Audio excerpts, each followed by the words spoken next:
All right, everyone, it is now noon. Welcome to our third Monday Moo on health and housing needs of cattle. Just a few announcements before we get started, before I turn it over to Sarah. This session will be recorded, so she'll probably announce when she starts that recording. You can type questions in the chat box. And if you don't know how to work the chat box, if you're viewing from a laptop or a computer, if you go down to the bottom of your screen and move your cursor around, it'll show all the different functions. And if you click on chat, that'll bring up the chat. If you want to see the chat along with the presentation, if you go to the top right, you can exit full screen and it should bring up the PowerPoint presentation as well as the chat box. If you can either ask the question in there and post it to everyone. If you prefer not to post it to everyone, please, you can send it directly to a co-host. So what I'll ask for this session is to send that to Rachel Slattery. If you're just going to private message that question, send it to Rachel, one of our co-hosts, because she will be handling the questions for these sessions. And if you have any problems, let us know. If your question is complicated, there should be a function. If you find yourself, you should be able to do a raised hand or send us a message and ask us to unmute you at the end, and we can allow you to ask your question. If it's going to be something long or kind of complicated, where you might need to give some clarification, that might be the best option. So again, you can always private message us, and we can unmute you. Rachel's posted the link that will be hosting today's recording as well as all the previous recording that is on our UMD webpage, and it's under Beef Extension Resources. So that link is in there. If you can't find it again, just send me an email. You can respond to your confirmation email and it'll come directly to me. If you can't find any other emails for our presenters and co-hosts, but you can send that to me and I can forward that on to you if you're having a hard time with copy and paste. Because you can click on it directly from the chat box, but I wouldn't recommend doing that until towards the end, because it may, depending on what pops up, mine will pop up in a different browser, but if it pops up in the same browser, it might disrupt your connection. And I think that answers all of the questions we have so far. There will be, like as in the other ones, there will be 2 polls at the end. The first one, I'll give you about 5 minutes to complete that, and I'll start that while we're going through questions. If that poll gets in your way and you need to see something on the screen, you can use your mouse to drag that poll to a different part of your screen or minimize it once you're finished after you submit it. And then the second poll I'll leave up a little bit longer because it's a little bit more complicated, but the same questions that we've had in previous ones. We just need to evaluate how many people attend these presentations, a little bit about where they're from, and I do see somebody told us where they're from in the chat box. So if you're not, we can only put so many locations in the chat or in the polls, because otherwise it would be a never-ending poll. So if your location is not listed and you wish to share that with you, we love to have that information. So stay tuned for those at the end, and we do value your feedback on these. So with that, I'm going to turn it over to Dr. Potts to introduce herself and finish the introductions and get us started. All right, thanks, Megan. As Megan said, I'm going to be talking about health and housing needs of cattle. My name is Sarah Potts. I'm an extension specialist with University of Maryland.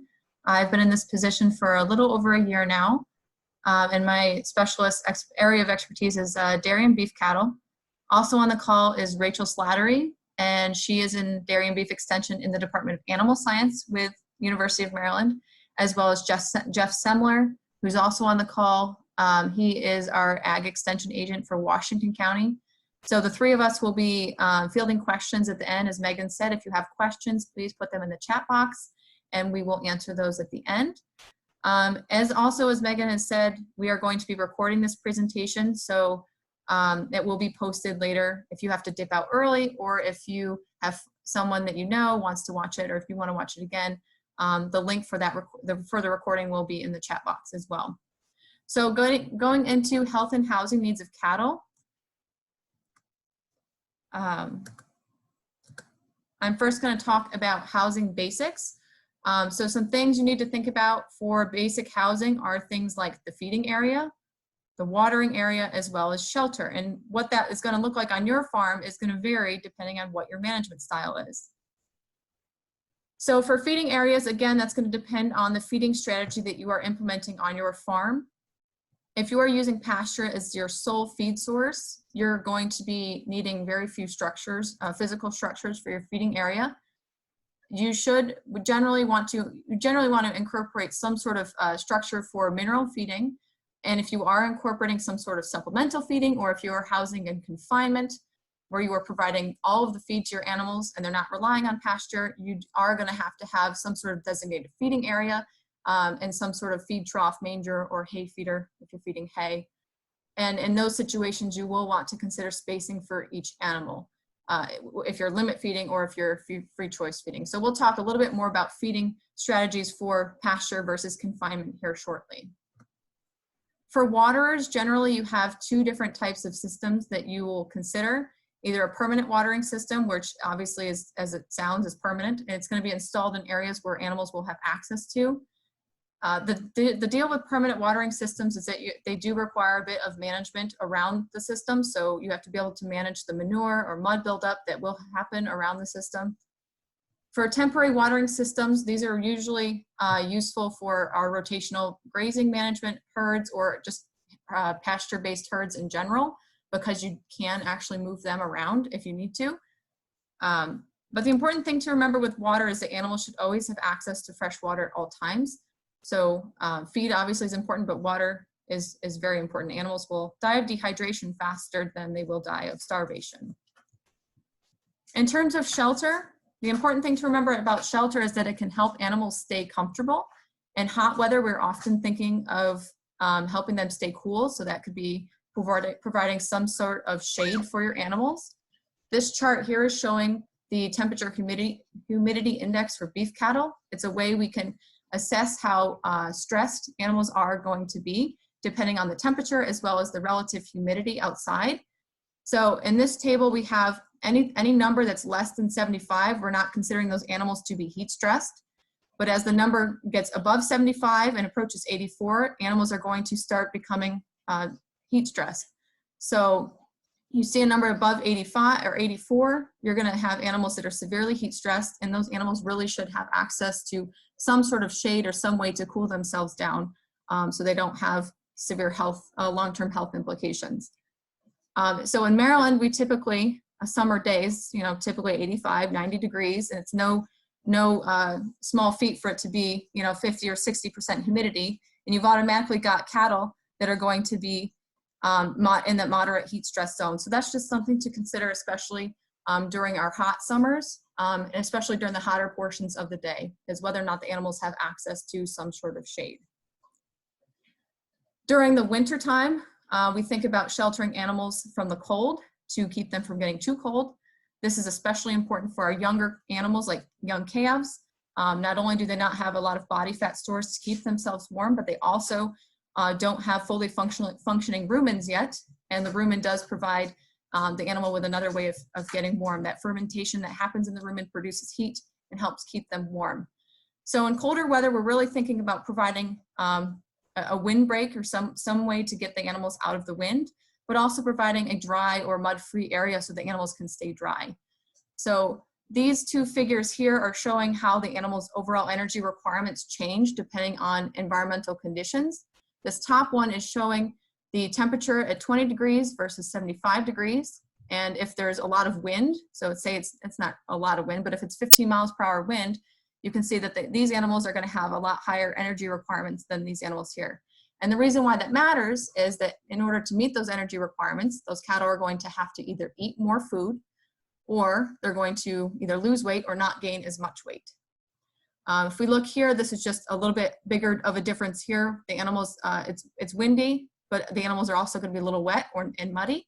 And if that's the case, they are going to have a much larger difference in terms of how much energy they're going to need to maintain their basal body condition or body temperature. So again, shelter is important during cold as well as the heat of the summer. So I mentioned what types of housing you're gonna need. It's gonna look different depending on the type of management system you have on your farm. So there's two major types of management systems we generally think about. There's gonna be pasture-based systems as well as confinement-based systems. And then a third type of option is going to be a combination of both pasture as well as confinement systems. A good example of a combination system would be someone who raises their animals on pasture for 3/4 of the year, but in the wintertime, they bring them into either a confined facility or a lot or something like that, and they feed hay and silage and things like that because there's not pasture available. For the different types of management systems, here I've just listed some things you need to consider specifically for each of the systems. So for a pasture system, you're going to need to consider land availability, fencing, as well as water, shelter, and whether or not you're going to have feeders available to your animals. For a confinement system, generally nobody with a confinement system, we don't usually forget about considering housing and shelter, but you also need to think about feeders and waterers, as well as manure management, and potentially fencing, depending on whether or not the animals do have access to the outdoors. So we're going to start talking a little bit about pasture. And there's a variety of different pasture systems that folks will use. The simplest method is a continuous grazing method where the animals have access to the entire field or pasture at one time.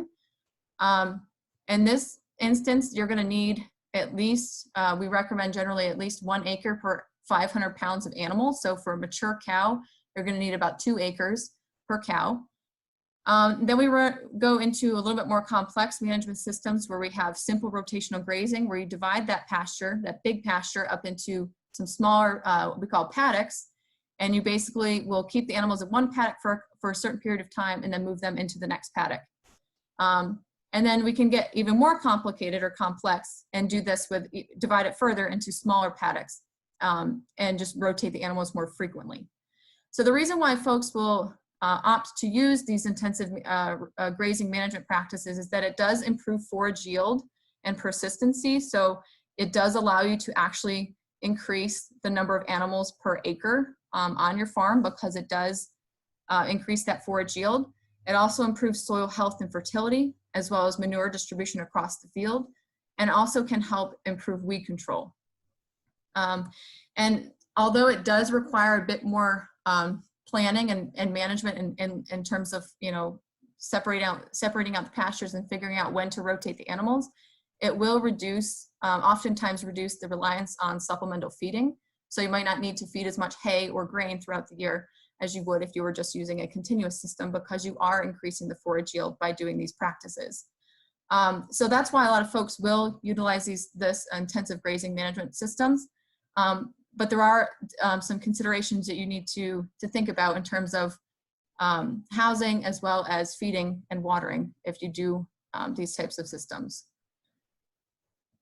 For pasture-based systems, you need to be thinking about fencing, obviously, because your animals are outside and you need to keep your animals in the field. There are 2 major types of fencing. There's permanent fencing as well as temporary fencing. Permanent fencing can vary. There's many different options, including high tensile fencing, which is shown here. There's woven wire fencing as well as board fencing. Permanent fencing is nice for like the entire perimeter of the whole field. And then temporary fencing can be useful when you're implementing those rotational grazing management practices that I mentioned in the last slide.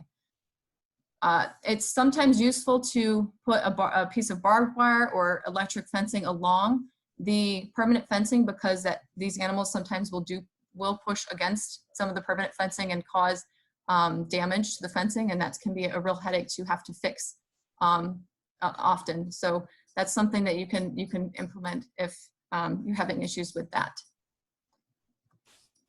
Again, temporary fencing is useful for our intensive management or intensive grazing management practices. We have things like polywire, which is just a single wire. You can also double it up and put 2 wires if you've got animals of different sizes. So if you have cow-calf pairs, you might consider putting a double wire so that the calves don't sneak under. Poly tape is very similar to polywire. Again, these are going to be temporary fences, so these are just basic step-in posts, or you can either hammer them in. They make different types. You can just step in. There's also net wire, which is often a lot of times used for small ruminants. But the thing with temporary fencing is that it does have to be electrified in order for it to be effective, because again, it's just a single wire. You don't have, you know, several boards keeping the animals from going where you don't want them to go. Next, looking at different waterers. There's different types of waterers you can pursue, and this is just, there's more than even there are on this slide.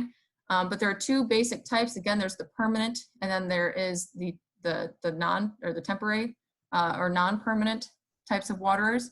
The permanent fixtures, again, you need to be considerate of the manure or organic matter buildup. These two types of waterers here have been situated so that they will service two different groups of animals, so that they're in a fence row, so you can actually supply two groups. But the important thing to remember with all of these waterers is that they don't run dry, and you need to make sure that you are looking at how much water they will supply for a given period of time, to make sure that the number of animals you have will have enough water at all times. For our temporary or semi-permanent waterers, we have troughs like these. These are really useful because you can dump them out and move them throughout the pasture, even if you're not doing a continuous system, or sorry, a rotational system. With a continuous system, you can still move these around, so you don't have, you don't destroy parts of the field just by keeping the water in one place all the time. In terms of shelter, for our pasture-based management systems, we often will think about either man-made shelter or natural shelter. For man-made shelter options, we often have barns, we have lean-tos or sheds. This facility here has a windbreak here on the side because that's where the wind will come from, but it also has a roof.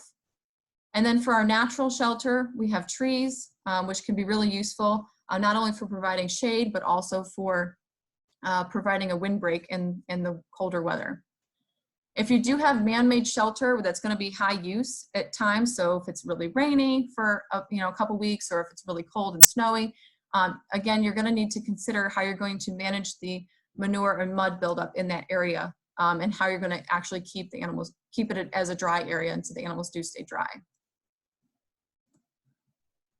For our confinement-based management systems, for shelter, a lot of folks will adapt an old dairy barn, which will work just fine as long as there's sufficient ventilation. Some folks will use a hoop barn, as is shown here, or a pack or a compost barn, or even a dirt or an open lot. The important thing to remember with a confinement-based system in terms of shelter is that you need to make sure that there's enough floor space for each animal. A lot of folks will oftentimes overlook this. So to put this in perspective, if you are housing cow-calf pairs in confinement, it's generally recommended that you have at least 100 square feet of space for each cow. Now, smaller calves, if you have weaned stocker calves or replacement heifers, etc., they're going to need a little bit less space than that. But again, that's something that you need to consider if you are going to be going the confinement route. In terms of feeding facilities for our pasture-based systems, generally, again, as I mentioned earlier in the presentation, you're not going to need a ton of facilities for feeding on pasture unless you're giving a lot of supplemental feed. Generally, you can get by with a mineral feeder. A lot of times you just have a simple free choice mineral feeder. This is an example of one here, where the cattle can just go and consume mineral on their own accord. If you are going to feed hay for a portion of the year or all year, we do recommend that you invest in some type of hay feeder. Now, it can be a permanent structure like this, or it could be a semi-permanent structure that can actually be moved elsewhere if you choose. The reason why we recommend a hay feeder is that you can feed hay on the ground, but if you feed hay on the ground, you do run the risk of wasting a large portion of that hay. So hay feeders can definitely help minimize the waste of feed there. And if you tune into our What the Hay series, I'm sure our pasture specialist will talk about ways to minimize hay loss. For our pasture systems, if you are using supplemental feed, you should consider using a feed trough or some type of manger so that you can deliver that supplemental feed. This is an example of a makeshift feeder here that is used to feed calves, but you can use any kind of feeding manger. And something like this is really nice because you can also, like the portable hay feeder, you can move it around the field if you'd like to. For our confinement facilities for feeding, obviously you're actually going to need to have some access to a feed manger or trough, because those animals are not going out to pasture to get their feed, that you are providing it to them. If you are going to be feeding hay to those animals, free choice or what have you, that's, it's not in this ration that they're getting every day, we do recommend that you do, again, purchase some sort of hay feeder to minimize that waste. Something that you need to consider with confinement feeding is bunk space, or space at the feeder per animal. So generally with confinement feeding situations, and even in some pasture supplemental feeding situations, you're oftentimes just going to be feeding once a day. So in those situations, all of the animals need to be able to come up and eat at the same time. So you need to make sure that there's enough space to accommodate that. To put that in perspective for you, a mature cow would require at least 2 feet of space, whereas young calves are going to need at least 1.5 feet of space. Again, to make sure they can all eat at the same time. All right, so that's all we're going to talk about in terms of facilities for housing, feeding, and watering, and then we're going to segue into the health requirements for cattle. And a nice way to kind of bring that together is to talk a little bit about handling facilities, because that's not necessarily a housing facility, but it is really important to health management of the animals. So handling facilities are really important to facilitating routine health management. So vaccinations, examinations, providing parasite control, as well as breeding and pregnancy checks if you are a cow-calf operation. They're also important for non-routine health management practices. So if you have an animal that gets injured or is sick, they provide a way to restrain the animals in a safe way that you can actually treat the animal properly. So there are 4 main components of a handling facility. There's a head gate, a chute, and then the alleyway or the snake where the animals are going single file, and then there's the loading tub. So generally the animals will come into the loading tub if there's a group of them, and then they will essentially file single file through the snake or the alley, go into the chute, and then they will be caught at the head gate here. Let me just back up. So I have starred these 3 components here, the head gate, chute, and the alley, because those are the most basic components that we recommend having to facilitate safe treatment of animals in terms of health procedures. So the head gate is the end of the system where it restrains the head, and it prevents the animal from lunging forward or pulling back. And this is really helpful if you are administering a vaccine or doing anything up here to this portion of their face. It keeps you safe and it keeps them safe as well.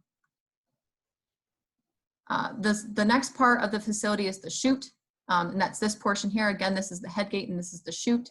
The chute prevents the lateral or the side-to-side movement of the animal. Again, it keeps them from jumping around if you're doing anything, either at their head or at their back end, etc. And some chutes will actually have a squeeze function to help adjust the width.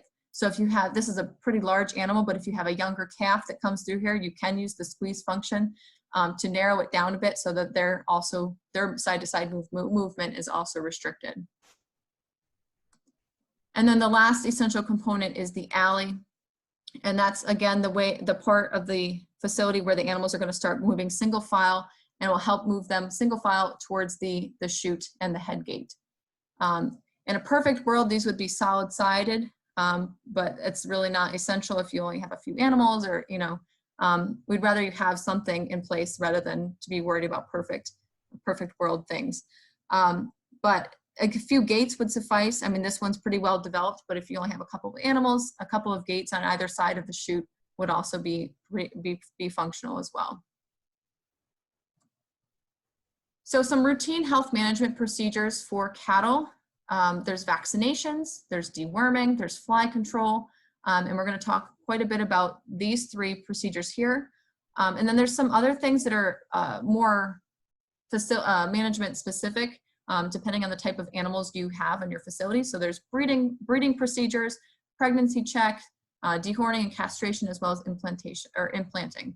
So breeding and pregnancy check obviously are pertinent to cow-calf producers, as well as dehorning, castration, and implanting. Those are more pertinent to folks that have calves on their farm. So in terms of vaccinations, just to go through a few basics, the type of vaccine that you're going to administer to your animal is going to depend on its age, stage of production, as well as your own management goals and what you want or interested in vaccinating the animal for. So it's really important that you do develop a relationship with your veterinarian to help you develop a specific protocol that will work with your system. Most vaccines are going to require not just an initial dose, but also a booster periodically. So some will be annual, some will be more frequent than that. A lot of vaccines will come in what we call a multi-wave form, where one drug or one administration will provide defense against several different pathogens. A good example of that is the respiratory vaccine that we oftentimes will give to calves. And there are two major types of vaccines available. So there's a killed vaccine, where the virus is killed and it has no residual activity. And then we also have what we call a live or a modified live vaccine. And the reason why I mentioned that is that it's important to know which type of vaccine you're working with, because certain live vaccines, for example, should not be given to pregnant cattle because it can induce abortions and they can lose their calf. So it's really important to check the label, not only for indications as to what type of animal the vaccine should be given to, but also for the dosage as well as the method of delivery. Some vaccines should be injected into the muscle, some vaccines are injected under the skin, and some are administered either orally or other routes of administration. So it's important to read the label. For calves, there are a couple common vaccinations that we generally recommend. There's the respiratory disease mixture of vaccines that we often recommend vaccinating for, including BVD, IBR, PI3, and BRSV. And again, this oftentimes comes in a multi-way vaccine. So it's one injection. You're not, giving 4 injections to vaccinate for all of those diseases. And we also recommend a clostridial vaccination as well. So for calves, a lot of times folks will vaccinate their calves at 2 to 5 months, pre-weaning and at weaning, or at post-weaning. So some combination of those are just the 4 main common times that folks will wean or will vaccinate their calves. Again, depending on the protocol you develop with your veterinarian, will dictate when you will actually when you should actually vaccinate your calves. For cows and bulls, and these are for animals that are going to be maintained for breeding purposes, there are a couple of common vaccines that are often given, things like leptospirosis, the respiratory diseases, similar to what we just mentioned with the calves. There's also clostridial vaccine that you can give. And then vibriosis and trichomoniasis are also vaccines you can give to your cows, but those are generally more important if you are if you have cows with bulls. If you are using a bull to breed your cows, you should consider vaccinating your cows for these two diseases here. And a lot of times these vaccines will be given pre-breeding, so between 30 to 60 days before the breeding season begins. All right, now shifting into dewormer and parasite control. So the purpose of providing a dewormer is to provide defense against internal parasites. So this is especially important for cattle that are exposed to pasture, because that's where the parasites they need pasture to complete their life cycle. The economically important parasite that we're concerned with in cattle is called the brown stomach worm. It's not a parasite that's going to necessarily kill your cattle. It's not like in sheep where parasites can actually kill the animals very easily. But it will reduce average daily gain significantly. And so a lot of times these reductions are subtle, so you might not notice them, but you will have reduced average daily gain, and you'll have reduced feed efficiency of your animals, and that can have economic implications. Control of the internal parasite is really important especially for our younger animals, so those that are less than 2 years old. Older animals oftentimes will develop some sort of immunity to the worms, so they can kind of deal with a higher parasite load than a younger animal can. So we recommend performing what we call selective deworming, where you only deworm vulnerable animals and those with a high parasite load. And this is to help prevent the development of drug resistance in our parasites. You can determine what animals have a high parasite load, or if you have a high parasite load in certain groups of animals on your farm, by taking a manure sample and submitting it to a lab, and they'll count the number of eggs in that manure sample to give you an idea of what the parasite load is. There are a couple different drugs available for deworming, but the two most commonly used in cattle are in two different classes. They're benzimidazoles as well as macrolytic lactones. So the first class, the benzimidazoles, would include things like Safeguard. And then the macrolytic lactones include things like ivermectin, doramectin, and moxidectin. And that includes things like Dectomax, Cydectin, etc.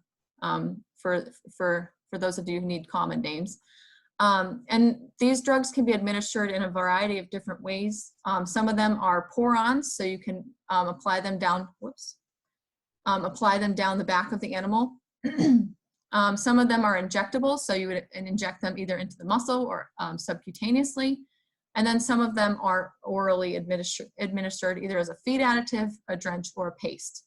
Now with the feed additive, it is important that that the animals do consistently consume the appropriate dosage, and that can be the tricky part with the feed additive. They're effective only when they're given in their proper dose. So if the animals aren't eating enough of it, or if some animals are getting too much and others aren't getting enough, you're not going to have effective control. Moving into some of our external parasites, I'm going to talk mostly about flies, but this could also include things like lice and ticks as well, that are also annoyances as well as disease transmitters in cattle. For our fly types, we have our face fly, which is a non-biting fly. It's usually found around the eyes, nose, and mouth of the cattle. This fly will generally feed on the secretions around the face. And not only are they annoying to the cattle, but they also can transmit pink eye, which can have obviously animal welfare issues, but also economic impacts as well. The horn fly is the next fly. It's a biting fly that's usually found on the back and belly of the cattle, as shown here. And this is considered to be the most economically important fly in cattle production in the US. So it's really important that we do try and control those on our animals. And then the last fly that's of importance to cattle is called the stable fly, and they're oftentimes found around the front legs of the cattle. And a lot of times you'll see cattle with stable flies, they'll be stomping their front legs trying to get the flies off of them. So not only do these flies potentially transmit diseases among the animals, but they also create a lot of annoyance for the cattle, and they create they make the animals exhibit avoidance behaviors. And that can actually reduce average daily gains and cause economic impacts that way. There are several methods available to help you control flies with your cattle. There's no right or wrong way, or you can, and it's oftentimes most effective to implement a variety of different control methods to achieve the level of control that you want. So there's chemical methods, which would include things like back rubbers or dust bags, as shown in these two pictures here, where there's an insecticide in the device and the animals rub against it, and the insecticide is applied to them as they rub against it. These two types of fly control methods are most effective when they're in a quote unquote forced use area. So what that means is that the cattle actually have to go under it or touch it to get to, say, a waterer or a feeder of some sort, making sure that all cattle do touch it at some point during the day. There's also fly tags, those which is shown here. Those can be effective for horn flies as well as face flies. Those are a popular choice for a lot of producers because you put them in and you kind of forget about it. But generally you do have to make sure you do apply them appropriately for adequate control. You do need to put a tag in each ear, and you do need to make sure that all of the animals in a group are treated. Otherwise, you're not going to have adequate control. So that means if you have cow-calf pairs, both cows and calves need tags. And the tags sometimes do lose their effectiveness throughout the season, so you may have to apply them later.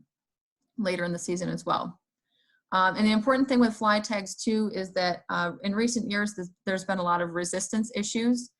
So you should rotate the type of drug class you use in each fly tag, or in the fly tags, from one season to another. There's two other types of fly control methods. There's a pour-on, which is very similar to the dewormer type pour-on, and as well as an oral larvicide that you can feed to the cattle as well. Like the oral dewormers, it's also important to make sure that the cattle are consuming the appropriate amount so that you can have adequate control of your animals. If the animals aren't consuming enough of it, you're not going to have effective control. So some non-chemical fly control methods. You can clean up organic matter accumulation. This is particularly important around shelters, high use areas like around waters and feeders, because that is a breeding ground for a lot of our flies. And then also there's some research going on with the use of parasitic insects and wasps and things like that will prey on the larvae of the flies and help control the fly populations that way. Going into some of our special management procedures, I'm going to talk specifically about dehorning and disbudding as well as castration. So for dehorning and disbudding, I just want to first start out the discussion by talking about how some breeds are naturally polled or hornless. And examples of those breeds would be Angus or polled Herefords. There are others out there, I'm sure. And then there's also breeds that do grow horns naturally. So those are most of our dairy breeds like Holsteins, Jerseys. This is a picture of a brown Swiss with horns. Charolais and horned Hereford are also beef breeds that do grow horns as well. So without going into too much genetics, basic biology and basic genetics, the polled gene is actually a dominant gene. So when you breed a horned cow to a polled bull, so say an Angus bull, the offspring will most likely be polled. I say most likely because we know that the animal has to have two, the animal, if that's polled, may actually only have one gene copy of that polled gene. So I can't say always polled, but there's a high likelihood of use of a polled calf being the result of a horned cow made of the polled bull. So not only is the Angus breed used in crossbreeding programs to improve carcass quality and marketability and things like that, but also it has the advantage of introducing that polled trait into your herd as well. So some of the questions we often will get for dehorning and disbudding is, why do we do it? The first thing is safety. So not only for handlers, but also for other cattle. And the second reason is for management facilities. So cattle with horns generally are going to require either more space per animal or different types of facilities to accommodate their larger width of their head. And then product quality also kind of comes back to safety of other cattle, because if you're transporting cattle or there's cattle that are kind of housed in close quarters for short periods of time, if they have horns, they're more likely to damage or bruise each other's carcasses. The next question we will get often is, when should we dehorn or disbud? If you do generally we recommend before 8 weeks of age. And if it's performed before 8 weeks of age, it's called disbudding. And that's because the horn bud has not yet attached to the skull. After 8 weeks, it's called dehorning because the horn bud is actually attached to the skull and it actually is what we call the horn at that time. So we recommend disbudding before 8 weeks of age because it is a less invasive procedure at that point. There are a couple of different methods that can be used for dehorning or disbudding. The most commonly used method is the electric or gas cauterizing iron. And this is a lot of times used for disbudding. So again, it's performed before that 8-week mark. And this is the picture shown here, where basically you're using heat to damage the horn bud tissue and so that it doesn't grow. You also have the option of using what we call a caustic paste, and this is gaining quite a bit of popularity, especially in the dairy industry, where the paste is applied to the calf's horn buds a couple days after birth. You do have to put some sort of, I see people use a lot of tape or some sort of device over where you put the paste so that it stays in place and it doesn't run down into the calf's eyes or anything like that. But that is a pretty effective way of disbudding as well. And then for dehorning, a lot of folks will use what we call scoop dehorners, where they basically have to cut the horn out. And that, again, is after 8 weeks of age, when the horn bud is actually attached to the skull, and that's for older calves. In terms of pain management, we recommend using a local anesthetic during the procedure. This can be applied with like a simple nerve block on either side of the calf's head. This is shown here. It's a pretty simple procedure. If you apply the anesthetic a couple minutes before you do the dehorning or disbudding procedure, the calf generally will have good numb. It will numb the area pretty well, and the calf won't feel the pain. We also recommend using some sort of anti-inflammatory drug for after the procedure, so that the animal has some sort of way to deal with the pain afterwards. Sometimes this can, I do want to point out that this can be off-label drug usage in some cases, so it's important that you do seek veterinary guidance for doing that, for providing the NSAID after the dehorning procedure. The last management practice we're going to talk about is castration. So one question we'll get a lot of times is, why do we do it? It's mostly for from a product quality standpoint. Animals that are castrated will have more marbling in their carcass, as well as their carcass will be a little bit more tender. It's also a safety issue. Those animals that are castrated generally are easier to manage. They have reduced aggression. They're not going to break stuff as readily as an intact bull will. And that kind of goes along with management ease. And then the next question we'll get, well, which animals should we castrate? So if you have male animals that are not intended for breeding use, we generally recommend castrating them. And then generally we recommend castrating as early as possible.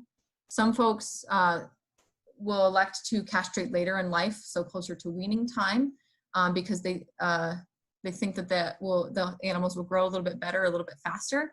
And that may be true in some cases, but overall research has suggested that the lifetime growth advantage of delaying castration is actually minimal. And those animals that are castrated later in life are more at risk for infection and things like that. So there are a couple of different methods of castrating cattle. There are bloodless methods as well as surgical methods.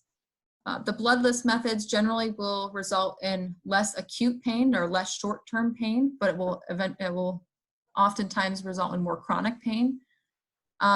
Whereas the surgical methods will generally result in more acute pain, but less chronic pain. So it's that's part of the reason why some folks will choose one type of method over another. For the bloodless method, the most commonly used procedures will be something called the emasculotome, which will basically crush the spermatic cord in the scrotum, which will cut the blood supply off from the testes. And then we have the elastrator here, which will do a similar thing, will basically cut the blood supply off to the testes by putting a band around the scrotum there. The trick with doing these bloodless castration procedures is to make sure that both testes are below where you are castrating, to make sure that you don't end up with an animal that has one testes still intact. With a surgical procedure, you can use a knife, or you can use something called the emasculator, which is shown here. Again, it will cut, and then this has a crimping feature here to help stop the bleeding after you do the cut. And again, we do recommend doing this as early as possible, again, to minimize stress on the animal. So to summarize our talk today, our housing needs are going to vary depending on your management goals and the type of system that you have on your farm. There's no one-size-fits-all scheme that's going to work for everybody. And you should be paying special consideration to how feed, water, and shelter will be provided to your animals, given what facilities you have available and what your goals are. A handling and restraint system is very important for routine as well as non-routine health checks and procedures on cattle. And it's important to establish a relationship with your veterinarian to help you develop schedules for health protocols such as vaccinations and deworming and things like that. So with that, we'll open it up for questions. If you have questions, please put them in the chat box and we will answer them now.